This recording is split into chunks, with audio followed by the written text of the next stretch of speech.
Hey you, and welcome back to Let's Play Kerbal Space Program. My name is Satchmo. This is episode 30. Thank you guys so much for being here. I do appreciate it. Before we get into today's episode, I want to show you guys something, just in case I haven't demonstrated this already. If you go to R&D, you can click on Archives up here, and it'll show you all the experiments that you've done so far. And you can sort them in several different ways. So for instance, if you don't click on anything, there's the experiments right here. And then there's the different situations. So we can do EVA reports, on, surfaced, splashed, and you can see that we have one from the shores and one from Kerbin's water. You can infer then that perhaps there's another one.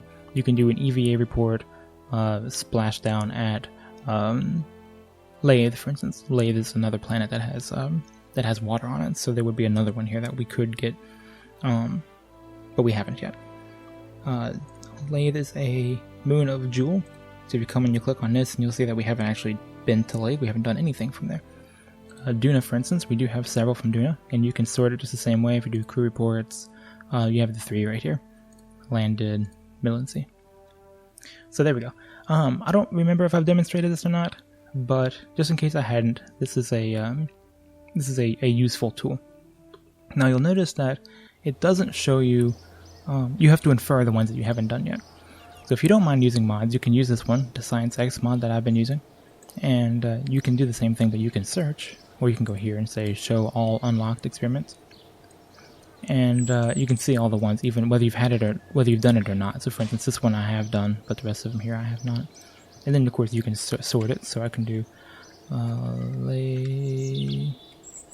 I don't know how to spell lathe. Well, whatever, let's just do minimus. There we go. And so we get L-A-Y-T-H-E, was that not right? I thought that was how you spell lathe. Anyway, you can see here's all the minimus ones, and some of them I have and some of them I don't. You can also search by the type of experiment as well. Gravity, and gravity scan while in space near Kerbin shores, and gravity scan while in space near Kerbin's mountains. And so on and so forth, and it also gives you the value. See, each one of these here is worth 22 science.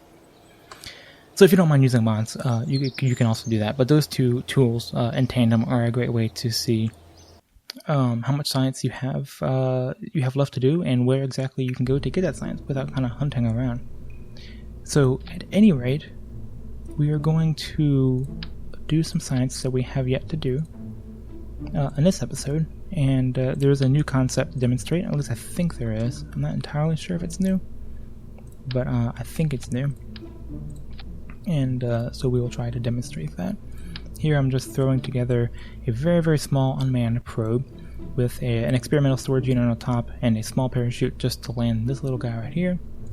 The science that we're going to be doing today is gravity scans, so we put a gravioli detector on there. Why not? And then we'll build the rest of it, which is going to be... maybe that's too much? Let's just see how much delta V we get out of this. 3.5 grand? That's a ton. I'm not actually sure how much I need, but this will be plenty, so we'll go with it. I do have a battery here, but of course we need to generate... let's do the 3x2s. We need to generate more electricity. So, especially because this is an unmanned probe, so everything we do is going to use a lot of electricity. Don't go away, go away. Custom 1 toggle. Okay.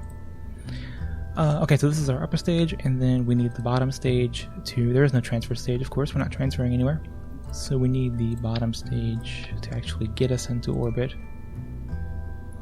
And I think we're going to do that via kind of a larger rocket, but not huge. That and a mainsail. Skipper. Just skipper. A little less thrust. So yeah, this does give us 4,600 delta V and 1.24 thruster weight in the atmosphere. So 4,600 is plenty to get us into space, and then the other 3,300 to do any kind of maneuvers that we need around Kerbin. This is way overkill, I think. We will need not nearly that many fins. We will need wings here at the bottom. And let me just do a sanity check to see if there's anything else, but I don't think that there is.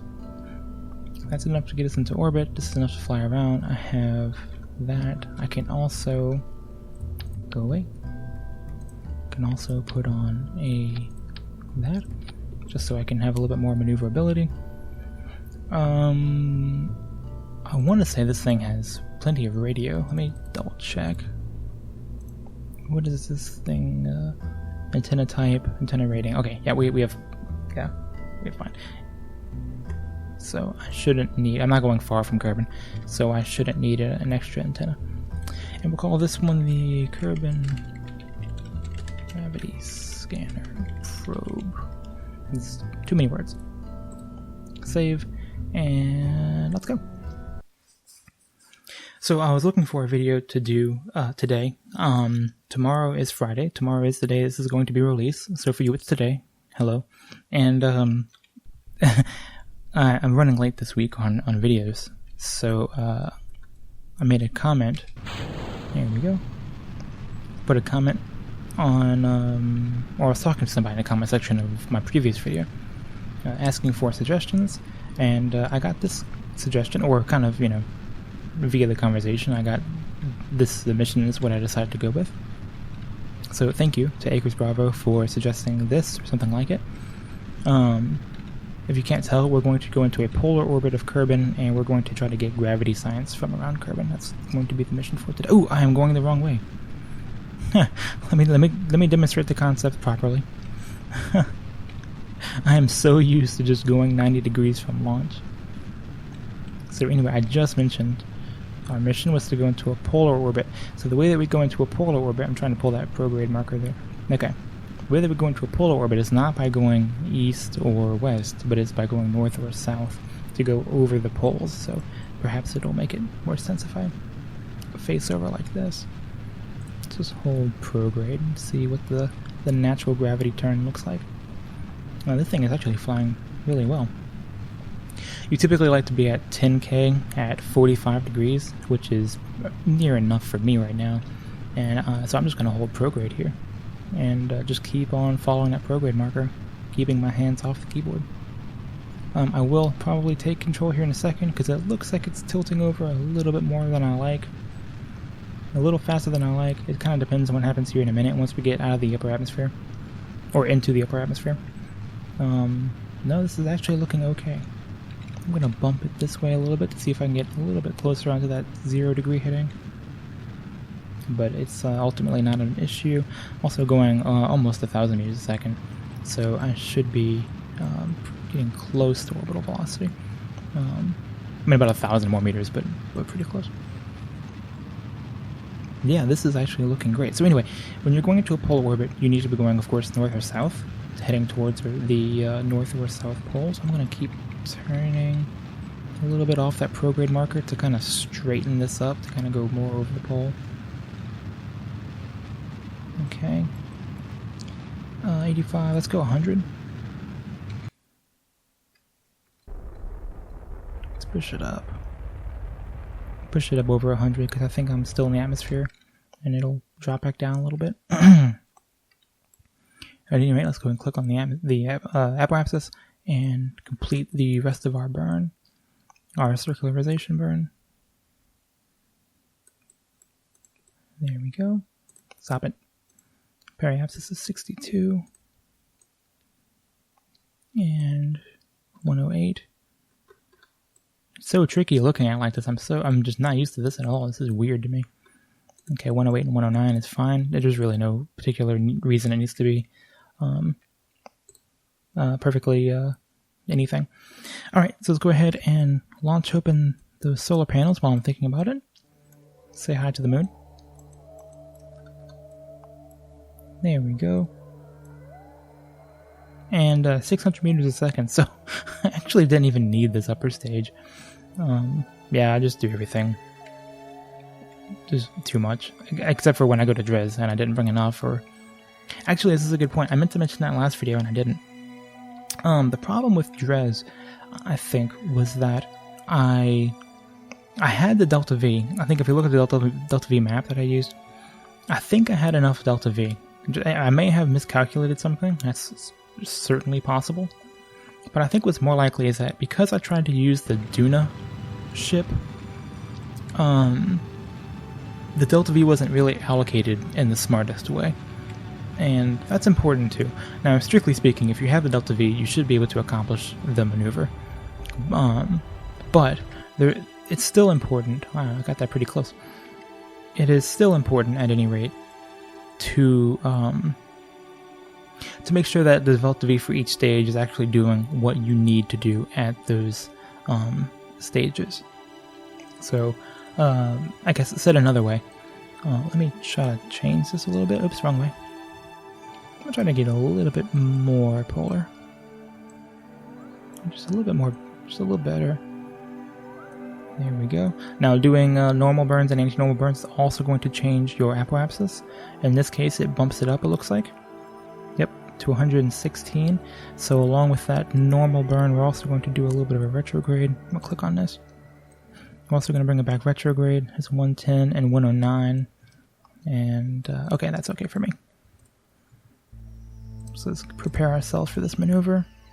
Anyway, so for instance, if it takes 3600 Delta V to get circular S around Kerbin, I think that's the number, 36 or 30, I think it's actually 3400 now that I'm thinking about it, then your bottom stage, which is going to do most of the heavy lifting, needs to just essentially be able to do that. Okay, and then you can ditch that bottom stage, and then you work on your transfer stage, and then you look at the transfer Delta V and say, all right, it's going to take me, I don't know, just making up numbers here. It's going to take me $2,000 to fly to, wherever I'm trying to fly to. So then you put $2,000 on that stage, and then I need to land. So landing is going to cost 600 extra. Then your lander needs 600 Delta V. Of course, all of these include margins and stuff too, and contingency and whatnot. But when it's just a better design to do it that way, where each of the stages have the appropriate amount for what those stages are actually meant to do. Am I still... Why... I have full probe control, yet I'm pressing buttons and nothing's happening. Okay, now I can't throttle for some reason. My throttle is disabled. It says full probe control, yet I'm pressing shift and control and throttle is not going anywhere. However, I do have Z and X control. And I've also lost SAS. That's funny because it says full probe control and I'm really wondering... I'm wondering why I don't have... It says full probe control, but it's not actually giving me any. That's really weird. At any rate, so I think it was a design problem. I don't think it was how much Delta V I had. I think it was a design problem. That was my point about the 3 episodes ago when I went to Dres and failed. However, it was good for me to actually do a rendezvous mission. So, okay, here we are in a nice polar orbit. And if you're wondering why a polar orbit, then it is because if you're going over the pole of the planet, then necessarily the planet is rotating 90 degrees out of phase from where you are, right? So as I'm going over this way, the planet is rotating this way. Now, for instance, if I were on the KSS here, the KSS Beta, and I were flying around, then I'm going to hit the same biomes every time, okay? Say we're going to hit this landmass, and we're going to hit this landmass, and we're going to hit this one, and we're going to hit this one, and then the planet's going to rotate, and we're going to orbit, and then we're just going to keep hitting those same ones. Whereas if we go polar, we're actually going to hit all of the landmasses, because we're going to come up, and we're going to hit this one, and this one, let's just say. And of course I'm saying landmasses, we're looking at the biomes, but for concept's sake, let's just think about them like that. But then the planet's going to kind of rotate out of the way, and as I come down the other side, I'm going to hit the ones, the new ones that the planet has presented me. And then the planet's going to rotate some more, and then you're going to go around. So you're going to be constantly hitting new biomes as you go around and around the planet. Now, I guess you could say that there's kind of a potential to be like in a harmonic rhythm with the planet, I guess is what you would say. Where the planet is rotating at such a speed and you are traveling at such a speed that you only hit the same ones every time, because by the time the planet rotates around, you're coming back up the same place that you were last time. But that's pretty unlikely. It's pretty unlikely for that to happen, especially because we're actually not in a perfectly circular orbit, so our craft is kind of constantly changing speed. So it's very unlikely for that to happen. At any rate, the point was that because we're in a polar orbit, we're actually going to be able to hit all of the biomes if we spend enough time. So, speaking of spending enough time, let's go ahead and start hitting some of these. Here's the mountains, so we can go and grab that. We'll keep that experiment. And then we'll put that in the... we'll put it in here. Alright, and then we have the highlands. Keep that. And put it in here. And in fact, I'll just leave this up. Time warp will be stopped. This is a little cool mod that will it'll stop time warp if we hit a new biome. So with that in mind, let's just go ahead and time warp. Yep, hit a new one. Gravity scan. Keep. Collect. Time warp. Gravity scan. Keep. Collect. Time warp. And we're going to keep on hitting these. Now, of course, we will start hitting ones that we have already done. And because we don't get full, like, okay, for instance, this is a good one. New situation in space near Kerbin's water. I've already got this one. You can tell I don't have all of the data. However, the experiment storage unit will only keep one of each type of experiment at a time. So if I wanted to get the rest of whatever, so this is, for instance, 20 of the potential 22. So if I wanted to get the other 2 science from this, I would have to come back on a separate mission and then run the experiment again. I can't put the same experiment in here twice. Trust me, I've tried. So with that, at any rate, we'll just keep scrolling around the planet here. And, oh, here's a new one. Deserts. Collect. I'm not going to spend all day up here. I am going to try to keep this kind of a short mission. But you see how easy it is here just to collect all the data that we can. And it is very, very true to actually how this is done in real life as well. Where the different there's a new one. The different types of satellites have different, needs. And so, for instance, communication satellites will have their communications. The satellites themselves will be in different orbits to satisfy the different places that they need to be over at different times. So this is very true to how it would actually work in real life as well. I think I mentioned this before in this Let's Play, but this is another time it's worth mentioning.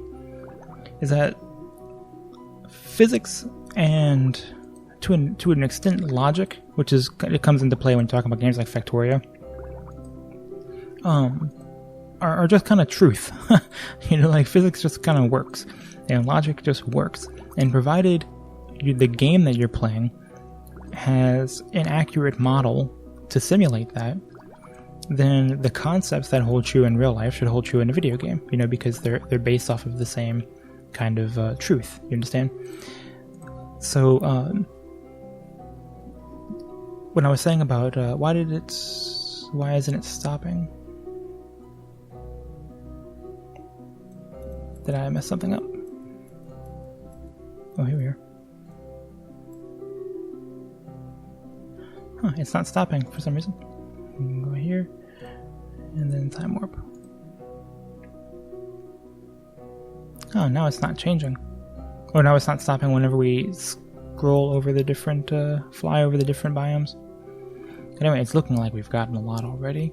Now, we'll have to do this probably several times, we would have to do this several times. I'm not going to do it today, because I do want to record this video all in one take here and be done with it. But you get the idea. The longer you do this, the more biomes will appear underneath your spacecraft. And the more science you'll get. So you could very well just like leave this thing up here and do all of the science. Out of curiosity, let's go ahead and stop this. And let's click on this. And let's see. Experiments on this vessel. And then I'll do Kerbin. Okay, and then it says these are all landed, while landed. Here we go, in space near. Okay, so we haven't got the Badlands. Okay, that's the only one. And then there's in space high. Well, heck, let's just try to do that too. Can we do the high? Badlands are going to be very hard, because Badlands is a very, very kind of specific place around Kerbin. and it's kind of hard to get to. So the odds of us, I mean, we would eventually fly over it, but it's actually going to be pretty difficult to do. So I don't remember exactly where in space high counts as.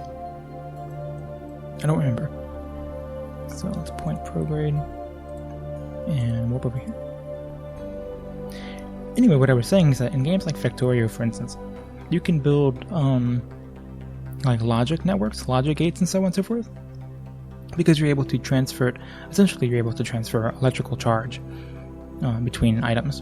And just like in real life, since that's all logic is being able to control voltages over in different circuits.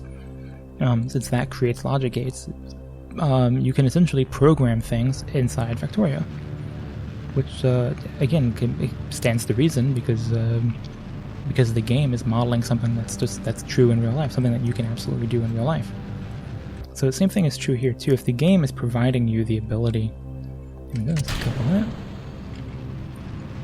I don't remember where in space high is. I'm gonna assume like maybe there. And then we'll fly out over here. So in this case, if the game is providing you the ability to do different, here we are in space high, so I did not need to go near this far out. This actually will be a little bit better for me though, because the planet will rotate underneath me faster. So there we go. In fact, I'm just going to leave that how it is. Let's just do them now. It's saying that I do not have the ability to do this. I wonder if it's because this needs to be collected. Hold on a second. Not all items can be stored. Okay. Review data. Reset. Okay, now I can do it. Do a gravity scan. Keep. Okay. Okay, so yeah, again, it's not stopping me like it should be. I'm going to turn this off and turn it back on. Interesting. It's not stopping like it was momentarily, a little while ago. So I'll just have to do this manually. Collect. Then this should pop back up momentarily.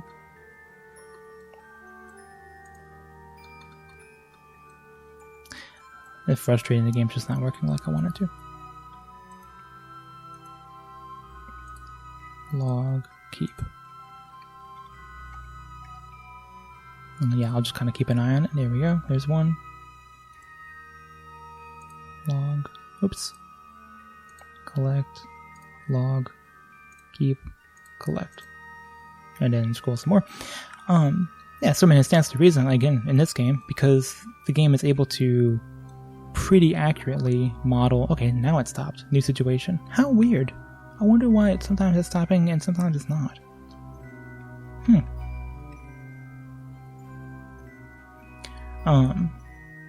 Oh, maybe it wasn't doing it last time because I had one, because the thing wasn't prepared. I don't know. That is to say, there was already an experiment on here that hadn't gotten into the storage unit. I don't know. So, gravity scan, keep, collect. There we go, gravity scan, keep, collect. Anyway, it's because you're able to accurately, or semi-accurately at least, model physics phenomenon, then the physics, the laws of physics essentially just apply. So if there's a physical theoretical concept that you're interested in trying, you should, in theory, be able to some degree, be able to actually test that using this game. And that's all I want to say, is that games like this are just fantastic for that, because they allow you to do things that you've learned in the real world and apply them to a video game, and that's very, very cool. Whereas a game like Mario, for instance, is you have to kind of abide by the rules of Mario. You have to live inside the world of Mario, so you can theorize about different things that you can do. And speedrunners do this all the time, where perhaps they break the game in different ways or they exploit things in the code, and you can absolutely do that. But it's much less using real-world concepts in the video game, and much more using video game concepts in the video game. So anyway, that's a long-winded way to say probably nothing you don't already know, but I find that kind of thing interesting. Here we go, Highlands, keep, collect. We're almost done. I'm going to do one more orbit. There we go. Ice shelf. Keep. collect. These kind of videos right here are really what I want to be doing with the Let's Play, where I play the game and I talk and we have a little bit of a conversation, and hopefully you enjoy what's happening on the screen as well as, you know, the gameplay itself and the little conversation that we have. This is my ideal situation, and this is only possible because we're doing a relatively simple mission here. Okay, this is enough for me. I'm gonna go ahead and warp here. If I happen to see one pop up, I'll stop, but I think I got all that I'm planning on getting. Okay, there we go. Okay, with that in mind, you go away, and let's just go ahead and burn retrograde. And we'll bring this thing back down. 62, 40, this should bring it down to about 40. I'll quick save because I really don't know how the thing is going to re-enter the atmosphere. Yeah, I have no idea. Let's find out. Let's turn this thing around so I can see a little better. There we go. Let's do, that's all collected. Cool. Alright, neat. Let's go ahead and burn retrograde. Or face retrograde. I could engineer a situation here where I do this during the day, but we're going to leave well enough alone, I think. And I don't care about these solar panels. Those are all going to burn off momentarily, and that's totally fine with me. So let's see how this thing re-enters. Because we are a pretty light craft. I'm at periapsis, I know, because I set it to be a 40, and here we are at 40. So here's a good place to go ahead and do a burn. And I can go ahead and warp through this as well. Again, yeah, pretty light craft, and I have plenty of fuel. I could probably soft land this thing if I wanted to. I guess the only real concern left is whether or not this parachute is going to be able to slow down everything. With that in mind,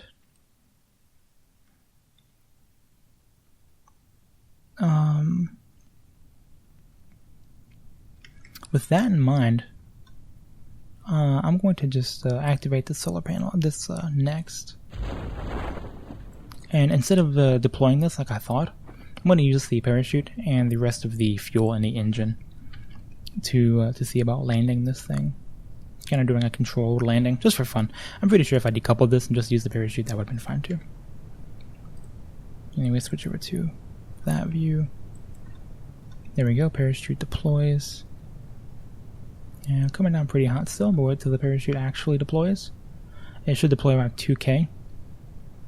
However, I am going pretty quickly. Let's just see what happens here. Here we go.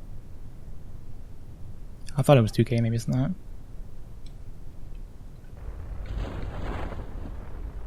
Go ahead and do a retro burn. There we go. And what is the parachute going to be able to do? 7 meters a second. Okay, 7 meters a second I think is within crash tolerance of this thing here.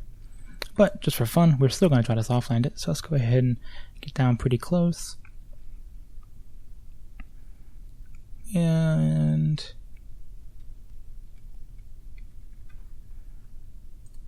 there we go.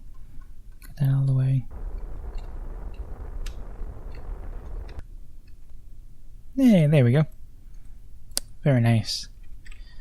Quick save. And dunk. Recover vessel. And notice I quick save before I did that little stunt. Anyway, yeah, the recent videos I've been having to do where it's just the missions are so freaking long. I mean, it takes 3 or 4 hours sometimes to do these missions. And, I mean, I go make a sandwich and go use the... Actually, I lie, I can't eat a sandwich because I'm doing keto, but anyway, I go use the restroom and get a drink or whatever in between. There we go, 440 science for that. Wow. So imagine doing that on Minimus and the Moon and doing and Ike and all the other ones too. So you get pretty good science for that. And we're just talking about a small unmanned probe here. So very, very easy to harvest science doing this method. Excuse me, with that in mind, let's go to R&D real quick. And the last thing I do before we hang this one up is spend some of these points. Advanced metalwork is kind of useless to me. This quad coupler is kind of cool. but I can't really think of a good reason to have it. Not right now. There's all this aerodynamics. There's a whole wing right here. This is the bulk of our science left, is this stuff right here. Ion propulsion is pretty cool. That was another suggestion for this episode. It uses xenon. This is a near future. I want to say near future. I'm actually trying to think now. I think my brother would be disappointed in me because he knows this stuff. I want to say we actually do use xenon in some of our in real life propulsion. I'm not entirely sure. I'll check on that and come back to you. At any rate, this is at very least this other modern or near future technology. KSP2 is supposed to have some near future technology too that I'm excited about. We have a bigger probe and more science. The narrowband scanner is kind of cool. We have 4.3 thousand heavy landing. Well, let's just go ahead and grab some of this stuff. Supersonic flight, high altitude flight. Because I might do a space plane sometime soon. We haven't done that yet. Let's grab that as well. We'll need more aerodynamics, heavy landing. I'm just gonna grab, kind of just work our way up the tree. Here we go. It's everything from that tier. In this tier, I want to prioritize ion, and then experimental aerodynamics. I am going to skip this. And then we have 1 grand left, and we have 3 grand worth of it. So what do we need? We need 3550 in science, and I have 1358. So all I need is 2 grand left. 2,000 more science. So that's pretty easy. Which one of these 3? Let's do the aerospace. Let's do the Raptor. So there we go. 3 things left on the tree. Very cool. Well, I hope you enjoyed this kind of easy, small episode, kind of a way to wind down. I do kind of try to keep in mind when people are going to be watching this. And I know after it's released, people can watch it anytime, but I'm releasing it on a Friday. To me, this is kind of a Friday episode. Let's just kind of unwind, do some gravity scans, and wrap it up. At any rate, I do hope you enjoyed the video. Hope you come back next time for the next one. And I hope you enjoy a good weekend. Hope you have a great weekend. Anyway, leave any comments in the comment section below.